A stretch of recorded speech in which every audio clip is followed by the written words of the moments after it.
friends, welcome back! Today we are making the cutest little mini Bulbasaur. If you love this little guy, I also have a Pikachu pattern. I'll link that video right here in the description. They look so good together as a pair. Please note we're working continuous rounds for this entire pattern, so no joining unless specifically noted. To start, we'll be making a magic ring with turquoise yarn. Then work 3 single crochets into the magic ring.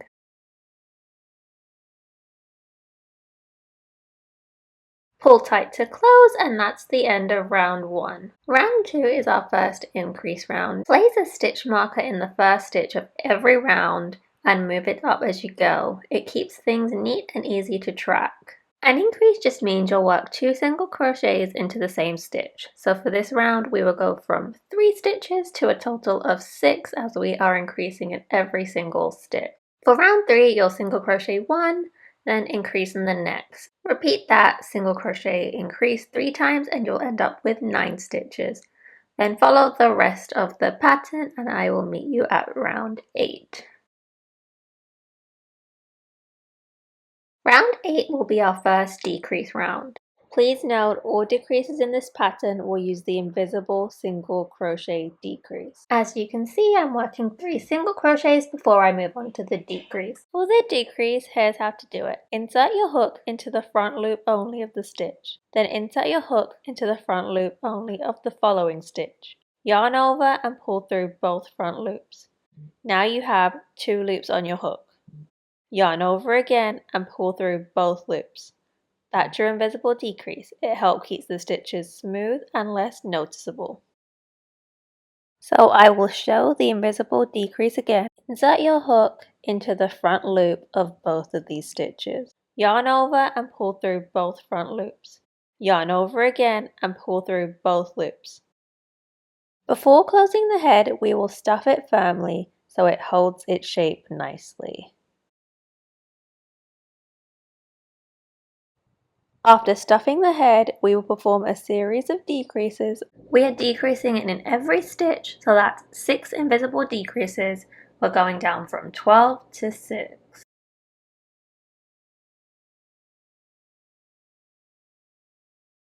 Now, single crochet in all 6 stitches. This leaves a nice clean taper. Make sure you do not fasten off at this point as we're continuing straight onto the body next.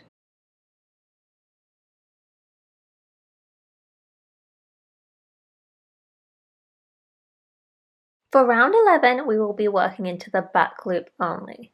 As you can see, the back loop is the one on the inside and the front loop is the one that's located on the outside. Work an increase in every back loop, so 6 increases for a total of 12 stitches.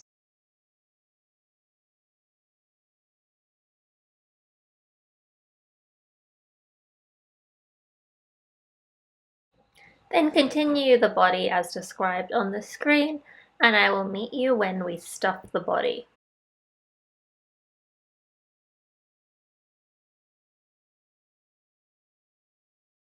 We will now stuff the body firmly.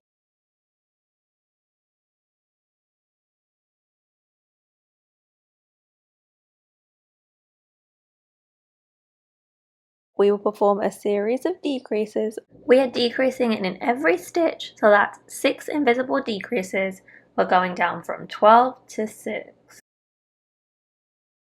Now I am going to fasten off here without a slip stitch, since this is the bottom of the body. I'll be showing you how to use a slip stitch for a cleaner finish on the smaller pieces like the ears later on. To close the opening, thread your yarn onto a needle and insert it under the front loops around the hole. Just go through the stitches you can comfortably reach. Then weave in the yarn to secure it.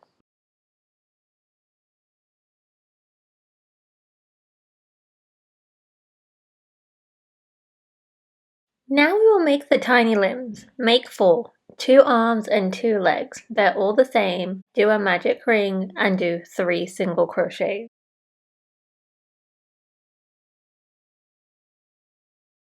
Then we will just single crochet around for 2 more rounds with 3 stitches in each round, and again doing continuous rounds.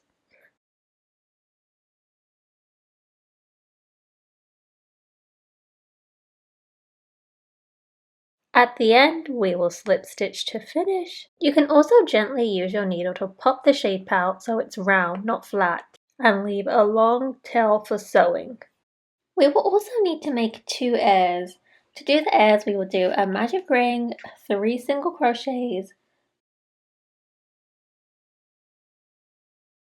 For round 2, we'll do 1 single crochet with 1 increase and then 1 single crochet again to get 4 stitches. And then round 3 is we're repeating a single crochet with an increase twice to get 6 stitches. At the end, we will slip stitch and close, leaving a long tail to sew to the top corners of the head. Now switch to green for the bulb. The bulb needs to be tiny and round to sit perfectly on his little back. Do 4 single crochets into the magic ring.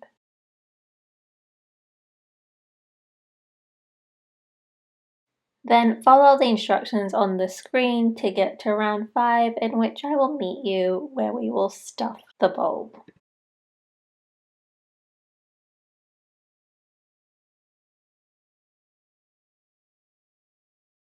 Now add some polyfill to the actual bulb. You don't want to stuff it too much here because we will be needing to shape it. For round 6, we will be decreasing in every stitch.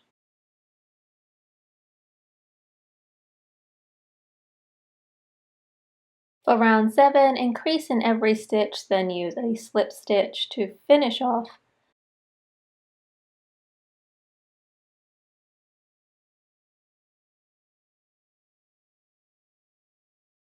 And then leave a really long tail, about 15 inches, for sculpting.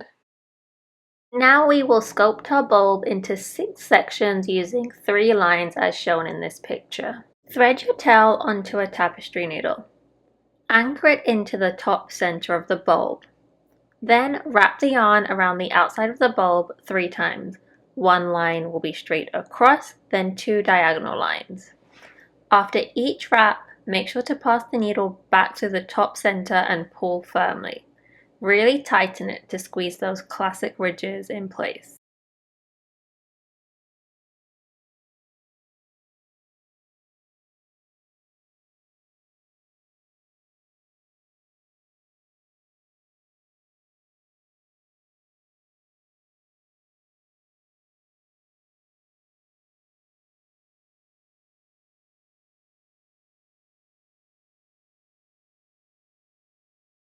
Once you've got all 3 wraps, bring the tail to the bottom.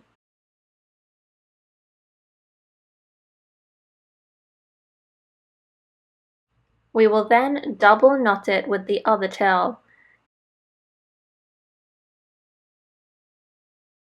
Trim the short tail and then sew the bulb directly onto Bulbasaur's back, right behind the neck.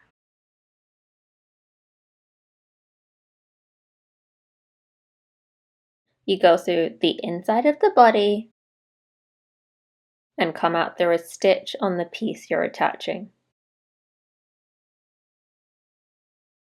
Go back into the body, right next to where you came out. Repeat all the way around, pulling gently so it's snug, not squished. After this, we will weave in and trim.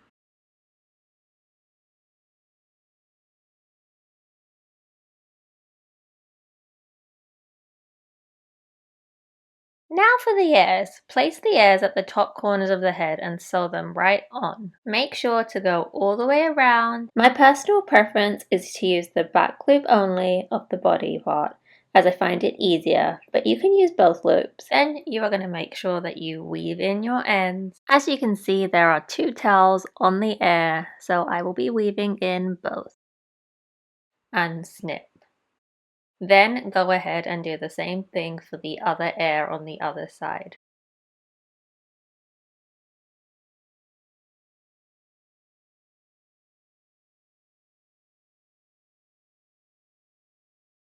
Now we will be doing all 4 limbs.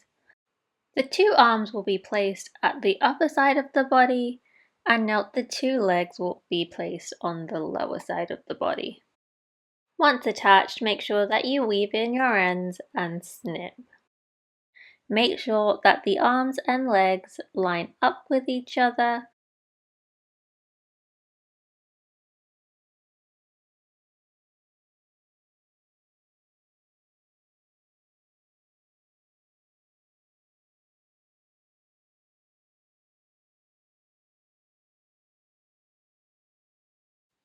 Here I am sewing the head to the body from the back. Just a few stitches to set that right angle and prevent any drooping of the head. This is completely optional, but I like it in case you do want to place him on all fours. His head is pointing slightly up so that we will be able to see all the facial details that we will put on him later.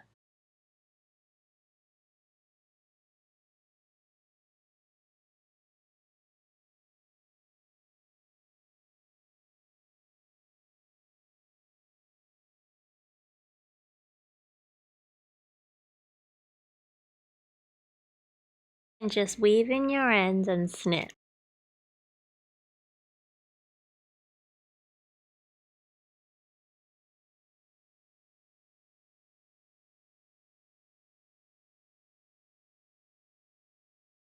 We will start with the eyes, pinning them high on the face at the upper third towards the edges, with red or maroon yarn coming through the side of the head, leaving a tail, and exit at the first eye.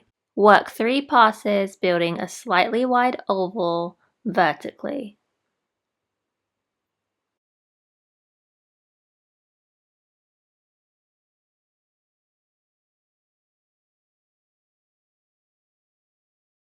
Repeat this for the second eye. As you can see, I put the needle back into that same hole to hide the yarn behind, and come out with the yarn where I want to start that second eye.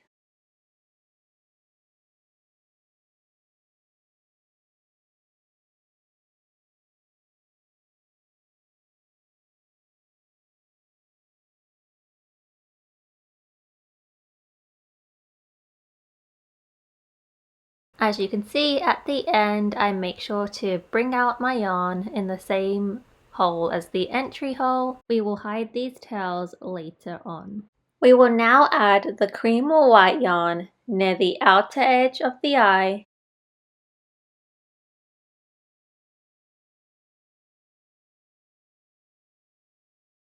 Make sure to do this for both eyes. As you can see, I go back through the same hole just to make sure that white yarn is hidden underneath and only shows where we want it to be shown.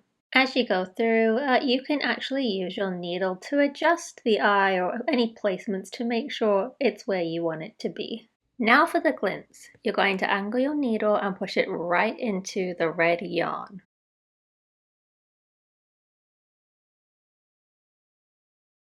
Then pass the light yarn over the maroon/red yarn from the eyes as needed to achieve the correct highlight position/height. It's a small stitch, but it helps the Bulbasaur look alive. Then use your needle to push the white yarn behind the eye and do the glint for the second eye.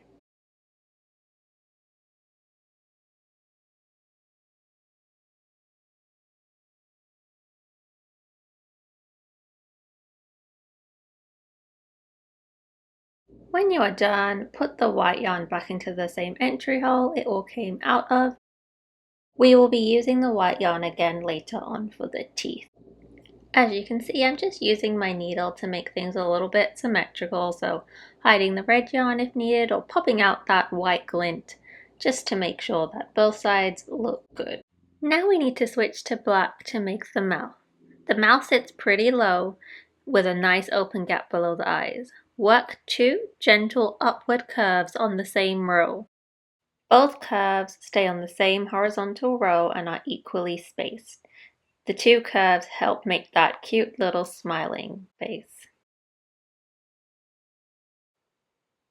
Again, when I come out, I'll be coming out of the side into the same entry hole. We'll be leaving the tails loose for now.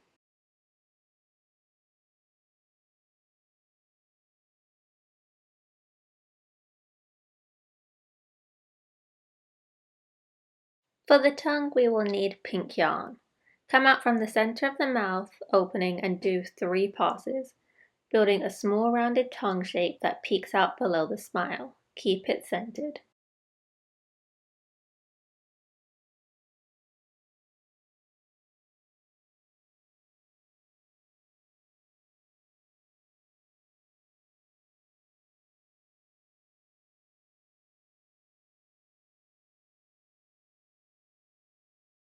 Now for the teeth. We will place them on either side of the tongue, doing 1 short vertical stitch to the left of the tongue and 1 to the right.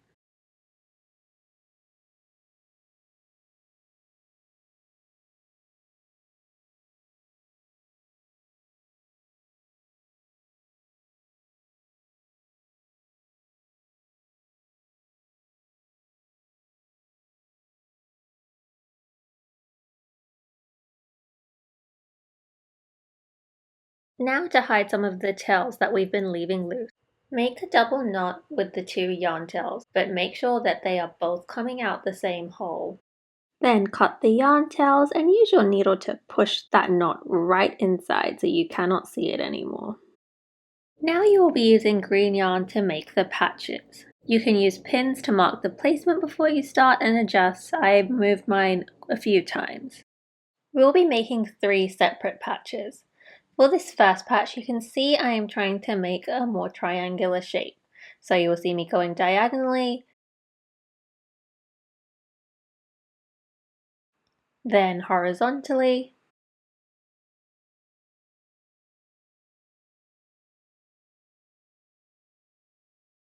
then diagonally again to close off that shape.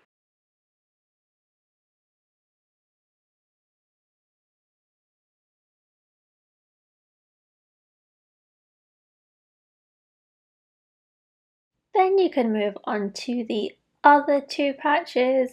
These ones I just went vertically up and down for a few passes.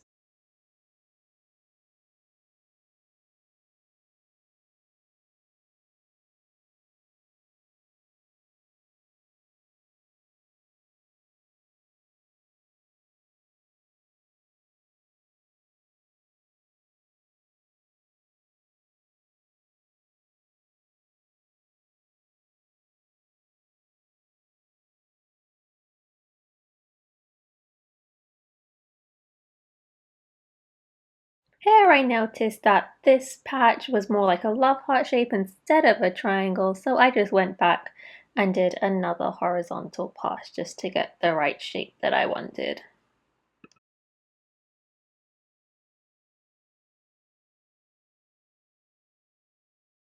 Now to hide the yarn tail like before.